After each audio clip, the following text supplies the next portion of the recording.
Okay, this is for New Kid 88, and I'm acknowledging my fan base. I'm trying to prove a point that my nieces make videos, and so does I. I don't think I've ever seen my nephew really make a video, nor let alone have a narrative video.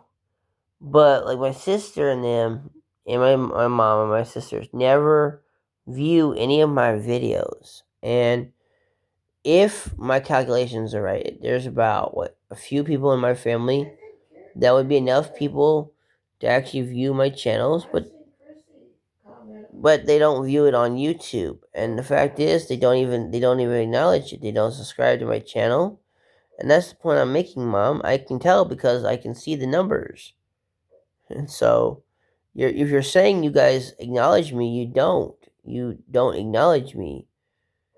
You'll say to me, "Oh, I care about you," but we watch their content all the time. Every time they make something on TikTok, Instagram, what? In these videos, some of them are vaping or smoking that vapor thing. Vaping is bad for you. Dancing, and then there, one of them, I think it's um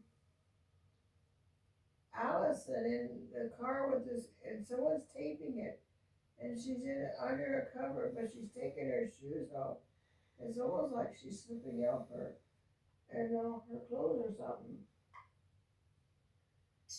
But why would you say that? The way it looked, I was looking at it.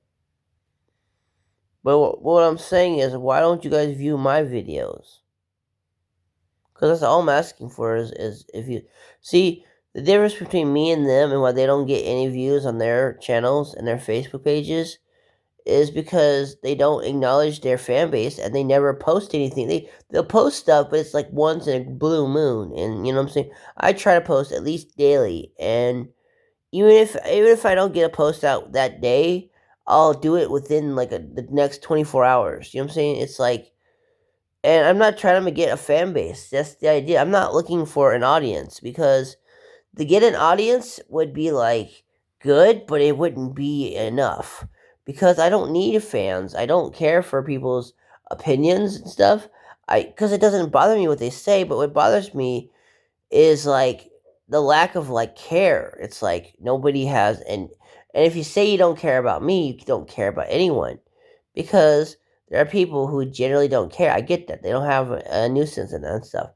But what I don't understand is why are my immediate family have no interest in me? It's like it's hard to say, but like I understand like there is a hierarchy in our family, Mom, because like all the kids get praised and like everyone's talking about them good stuff and but none of them ever like acknowledge my existence. It's like, am I here? Am I not? They claim to be born again Christians. I heard in one of their songs they were saying they claim to be a child of Christ. If you're a child of Christ, you wouldn't be vaping and you wouldn't be like trying to get people's approval. You know what I'm saying? Like to be a child of God is to serve God with your heart and trust in Him and have faith. And faith is not like I need the views or crunch the numbers, but to just generally like get people to see you and hear what you're saying.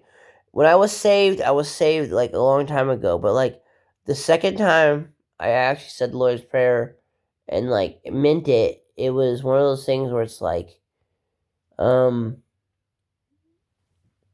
it hit me in a place that was interesting, but like to explain it to people in detail was like, okay, I was in Tom Cole's church, and that's the second time I got saved. You know, I was praying it down there, and then I feel like there's not like a second time when you get saved.